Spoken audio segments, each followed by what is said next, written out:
అందరికీ నమస్తే, welcome to Q news. నేను రాజు. ఇక మొత్తానికి తెలంగాణ రాష్ట్రంలో అయితే ఎలక్షన్ వాతావరణం నెలకొనిందని చెప్పుకోవచ్చు. హైకోర్టు ఆదేశాల మేరకు సెప్టెంబర్ 30లోపు ఎలక్షన్స్ జరపాలని హైకోర్టు అయితే ఆదేశించడం జరిగింది. ఇక మరి ఆ నేపథ్యంలో రాష్ట్ర ఎన్నికల కమిషన్ కానీ రాష్ట్ర ప్రభుత్వం కానీ ఇక ఎన్నికలకైతే సిద్ధమైందని చెప్పొచ్చు.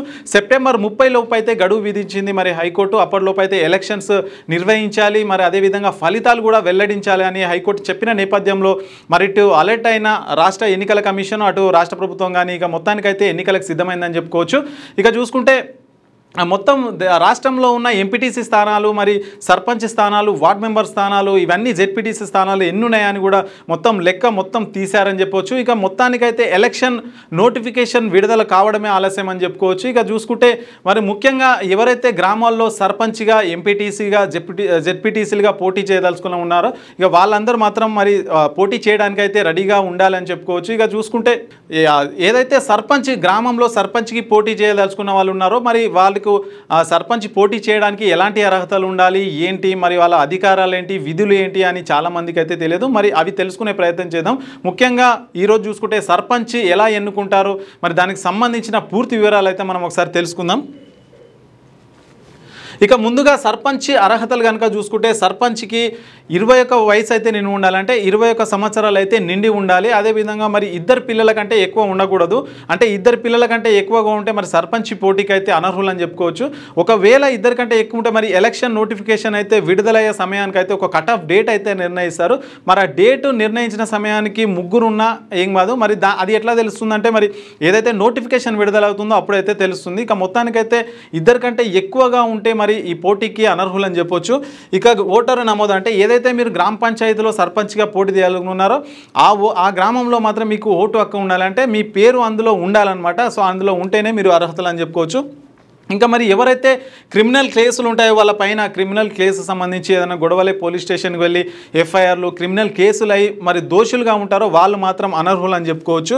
ఇంకా మానసిక ఆరోగ్యం అంటే మానసికంగా ఆరోగ్యం బాగాలేని వాళ్ళు కూడా మరి సర్పంచ్గా పోటీ చేయడానికి అనర్హులు అని చెప్పుకోవచ్చు. ఇంకా ప్రభుత్వ ఉద్యోగులు కూడా ఇందులో అర్హులు కారు. ఎవరైతే ప్రభుత్వం కేంద్రం కానీ రాష్ట్రం కానీ రాష్ట్ర ప్రభుత్వం కానీ ఉద్యోగాలు చేస్తూ ఉంటారో ఇంకా వాళ్ళైతే అనర్హులు అని చెప్పుకోవచ్చు. ఎందుకంటే ఒకవేళ వాళ్ళు పోటీ చేయదలుచుకుంటే వాళ్ళు ఏదైతే ఉద్యోగం చేస్తున్నారో దానికి రాజీనామా చేసి అయితే పోటీ చేయవలసి ఉంటుంది. మరి అది రాజీనామా పత్రాన్ని కూడా ఎన్నికల కమిషన్కి అయితే అందించాల్సి ఉంటుంది. ఇక పంచాయతీకి సంబంధించి ఏ బకాయిలు ఉండకూడదు. అంటే ఫర్ ఎగ్జాంపుల్ నల్ల బిల్లు కావచ్చు, కరెంటు బిల్లు కావచ్చు, అదేవిధంగా మరి ఇంటి ట్యాక్స్ కావచ్చు, ఇవన్నీ ఏవి కూడా బకాయిలు లేకుండా ఉండాలి. మొత్తం చెల్లిస్తేనే మనకు సర్పంచ్ పోటీ చేయడానికి అర్హులని చెప్పుకోవచ్చు. ఇవన్నమాట అర్హతలు. ఇంకా సర్పంచ్ యొక్క బాధ్యతలు ఏంటి, అసలు సర్పంచ్ ఎన్నుకున్న తర్వాత మరి సర్పంచ్ యొక్క బాధ్యతలు ఏంటి అని చూసుకుంటే ఇక గ్రామ సభ నిర్వహణ అంటే మనకు సర్పంచ్ ఎవరైతే ఉంటారో మరి ఏదైతే గ్రామం ఉంటుందో ఆ గ్రామంలో అయితే గ్రామ సభ అయితే నిర్వహిస్తూ ఉంటారు. మరి గ్రామ సభకు కూడా సర్పంచ్ అనే అతను అధ్యక్షత అయితే వహిస్తాడు. మరి ఏదైతే గ్రామంలో సమస్యలు ఉంటాయో మరి ఏమేమి సమస్యలు ఉన్నాయో వాటి అన్నిటి గురించి చర్చించుకోవడానికి అయితే ఒక గ్రామ సభ అయితే నిర్వహిస్తారు. సో దానికి అధ్యక్షత వహించి ఆ నిర్వహణ అయితే సర్పంచ్ బాధ్యత అని చెప్పుకోవచ్చు. ఇంకా ఆర్థిక నిర్వహణ అంటే మనకు రాష్ట్రంలో చూసుకుంటే రాష్ట్రం నుంచి కానీ మరి కేంద్రం నుంచి కానీ ఏవైతే నిధులు వస్తాయో వాటన్నిటిని మరి ఎక్కడి నుంచి ఎక్కడ పెట్టాలి, ఎక్కడి నుంచి ఎక్కడ తీసుకోవాలి, డ్రైనేజ్కి ఎట్లా పెట్టాలి, లేదంటే మరి దేనికి ఖర్చు చేయాలి, దేనికి వెచ్చించాలి అనేది కూడా మరి సర్పంచ్ బాధ్యత అని చెప్పుకోవచ్చు. ఇంకోటి తాగునీటి సరఫరా, పారిశుద్ధ్యం, పరిశుభ్రత. మరి గ్రామంలో తాగునీరు కరెక్ట్గా ఉందా, మరి ఇంటింటికి మంచినీళ్ళు కానీ మరి వాడుకునే నీళ్ళు కానీ ఇవన్నీ అందుతున్నాయా లేదా, మరి డ్రైనేజ్ వ్యవస్థ కరెక్ట్గా ఉందా లేదా, సో ఇవన్నీ కూడా సర్పంచ్ యొక్క బాధ్యతలు అని చెప్పుకోవచ్చు. ఇంకోటి రహదారుల నిర్వహణ. మరి గ్రామంలో చూసుకుంటే ఇంకా రోడ్లు సరిగా ఉన్నాయా, సీసీ రోడ్స్ కావచ్చు, ఇంకా ఏవైనా రోడ్స్ కావచ్చు, మరి అవి మంచిగా ఉన్నాయా లేదా, ఒకవేళ అవి బాగాలేకపోతే వాటి నిర్వహణ, వాటి మెయింటెనెన్స్ అంతా కూడా సర్పంచ్ బాధ్యత అని చెప్పుకోవచ్చు. ఇంకా పాఠశాల, అంగన్వాడీ కేంద్రాలు, ఆరోగ్య ఉప కేంద్రాల పర్యవేక్షణ.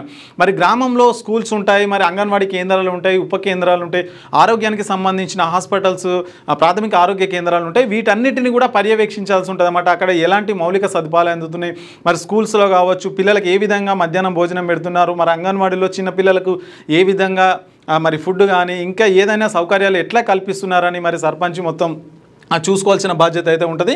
ఇంకా వ్యవసాయ అభివృద్ధి, చిన్న తరహా పరిశ్రమల ప్రోత్సాహం అంటే మరి గ్రామంలో చూసుకుంటే ఇంకా రైతులు ఉంటారు, రైతులకు సంబంధించి వ్యవసాయం ఉంటుంది. మరి ఏ పొలంలో ఏ పంట వేయాలి, ఏ పంట చేస్తే దిగుబడి ఎక్కువగా వస్తుందని కూడా మరి మండల స్థాయి కానీ మరి జిల్లా స్థాయి అధికారులను, వ్యవసాయకు సంబంధించిన అధికారులను పిలిపించి మరి అక్కడికి రైతులకు మాట్లాడించి మరి ఏ విధమైన పంటలు వేస్తే ఎక్కువ దిగుబడి వస్తుందని కూడా దీని గురించి చర్చించాల్సిన బాధ్యత కూడా సర్పంచ్కి ఉంటుందని చెప్పుకోవచ్చు. ఇంకోటి చిన్న తరహా పరిశ్రమలు అంటే గ్రామంలో ఎవరైనా ఏదైనా చిన్న చిన్న పరిశ్రమలు కాబట్టి చిన్న కంపెనీలు పెట్టుకోవడానికి కూడా మరి సర్పంచ్ మరి దగ్గరుండి మరి అధికారులతో మాట్లాడి అతనికి సబ్సిడీ వచ్చే విధంగా కావచ్చు, ఇంకా ఇతరత్ర సౌకర్యాలు కల్పించి అతనికి ఎవరైతే పరిశ్రమలు నెలకొల్పాలనుకుంటారో వారికైతే ప్రోత్సాహం అందించే బాధ్యత కూడా సర్పంచ్కి ఉంటుందని చెప్పుకోవచ్చు. ఇంకా ప్రభుత్వ పథకాల అమలు మరి రాష్ట్ర ప్రభుత్వం నుంచి కానీ కేంద్ర ప్రభుత్వం నుంచి కానీ మనకైతే కొన్ని పథకాలు ఉంటాయి. మరి ఎవరైతే అర్హులు ఉంటారో వాళ్ళందరికీ కూడా మరి ఈ పథకాలు అందే విధంగా మరి సర్పంచ్ అయితే చూసుకోవాల్సి ఉంటుంది. మరి ఇంకా చూసుకుంటే రికార్డుల నిర్వహణ మరి గ్రామానికి సంబంధించి మరి ఎంతమంది ఉన్నారు, జనాభా ఎంత ఉంది, ఏ క్యాస్ట్ ఏ సామాజిక వర్గం వారు ఎంతమంది ఉన్నారు, ఎంతమంది చనిపోతున్నారు, ఎంతమంది పుడుతున్నారు అనే ఈ రికార్డుల మొత్తం నిర్వహణ అయితే ఆ గ్రామ సభ నిర్వహించినప్పుడైతే గ్రామ సర్పంచ్కి అయితే ఈ బాధ్యత ఉంటుందన్నమాట. మరి ఎవరు ఎంతమంది ఉన్నారో అవన్నీ చూసుకోవాల్సిన బాధ్యత అయితే సర్పంచ్కి ఉంటుందని చెప్పుకోవచ్చు. ఇంకా న్యాయ విధులలో సహాయం అంటే గ్రామంలో ఏమైనా చిన్న చిన్న గొడవలు అయినప్పుడు కానీ ఏదైనా సమస్యలు వచ్చినప్పుడు కానీ మరి గ్రామ పెద్దగా మరి గ్రామ సర్పంచ్ అయితే మరి బాధ్యత వహించాల్సి ఉంటుంది. వాళ్ళకు చెప్పే ప్రయత్నం చేయాలి. లేదంటే ఏదైనా లీగల్గా కేసులు అయితే మాత్రం పోలీస్ స్టేషన్లకు వెళ్ళడం కానీ ఇంకా న్యాయపరమైన ఏమైనా సమస్యలు ఉంటే వాటికి పై అధికారుల దృష్టికి తీసుకెళ్లడం కానీ ఇవన్నీ కూడా సర్పంచ్ విధులు అని చెప్పుకోవచ్చు. ఇంకా ప్రజా సమస్యలపై ఆరా కృషి అంటే ప్రజలకు ముఖ్యంగా చూసుకుంటే ప్రజలకు అన్ని సౌకర్యాలు అందుతున్నాయా లేదా, ఏదైనా గ్రామానికి సంబంధించి రాష్ట్ర ప్రభుత్వం నుంచి కానీ కేంద్ర ప్రభుత్వం నుంచి కానీ వచ్చే నిధులు అయితే మరి ఏవైనా పథకాలు ఉంటాయి కదా అవన్నీ అందుతున్నాయా లేదా అనే విషయాలు అయితే ఆరా తీయడం, ఒకవేళ రాని వాళ్లకు మరి వాళ్ళ సమస్యను పై అధికారులకు తీసుకువెళ్ళడం కూడా మరి సర్పంచ్ యొక్క బాధ్యతలు అని చెప్పుకోవచ్చు.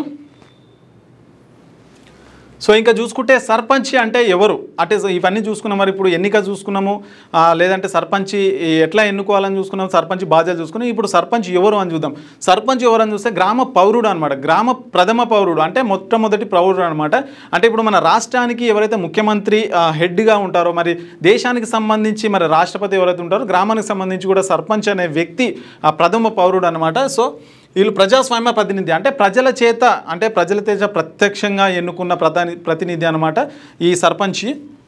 ఇంకా చూసుకుంటే గ్రామ అభివృద్ధి ఇంజన్ అనమాట. అంటే గ్రామ అభివృద్ధికి ఎట్లా చేయాలి అంటే గ్రామ అభివృద్ధి ఎట్లా ముందుకు తీసుకువెళ్ళాలి అనే దానికి ఎవరైతే అభివృద్ధి చేస్తారో మరి దానికైతే మరి ముందుకు తీసుకెళ్లే వ్యక్తి అని చెప్పుకోవచ్చు.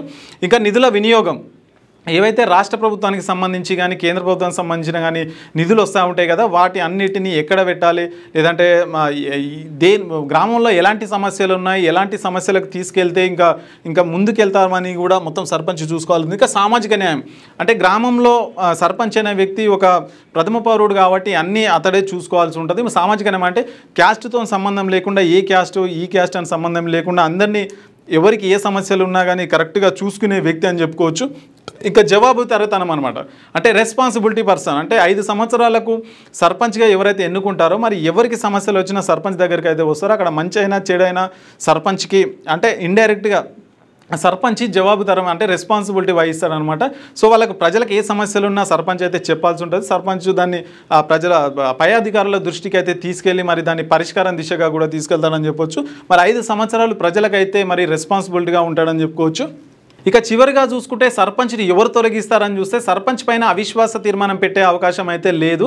ఎందుకంటే ఒకవేళ సర్పంచ్ అవినీతి చేస్తే కనుక అక్రమాలు చేస్తే కనుక ఒకవేళ అది నిరూపణ అయితే మరి సర్పంచ్ని తొలగించే అవకాశం అయితే మరి అధికారం అయితే ఆ జిల్లాకు సంబంధించిన ఎవరైతే కలెక్టర్ ఉంటారో ఆ కలెక్టర్ సర్పంచ్ని తొలగించే అధికారం అయితే కలెక్టర్కి ఉంటుందని చెప్పుకోవచ్చు. ఇక మొత్తానికి చివరికి సర్పంచ్కి జీతం ఎంత ఉంటుందని చూసుకుంటే ప్రస్తుతం తెలంగాణ రాష్ట్రంలో సర్పంచ్కి అయితే 5,000 జీతం ఉంటుందన్నమాట. ఇక 6వ తరగతి నుండి 10వ తరగతి విద్యార్థులకు గొప్ప అవకాశం. ఏపీ తెలంగాణ మరియు సిబిఎస్ఈ విద్యార్థులకు ఎలాంటి అడ్మిషన్ ఫీజు లేకుండా సంవత్సరానికి కేవలం 1000 రూపాయలకే ఐఐటీ స్టాండర్డ్స్ తో ఆన్లైన్ ట్యూషన్స్ చెప్పబడును. 15 ఏళ్ల సుదీర్ఘ అనుభవం గల ఫ్యాకల్టీతో క్లాసులు నిర్వహించబడును. ఇప్పుడే ప్లే స్టోర్ నుండి ధర్మవాహిని యాప్ ని డౌన్లోడ్ చేసుకోండి. వివరాలకు సంప్రదించండి 7893051526.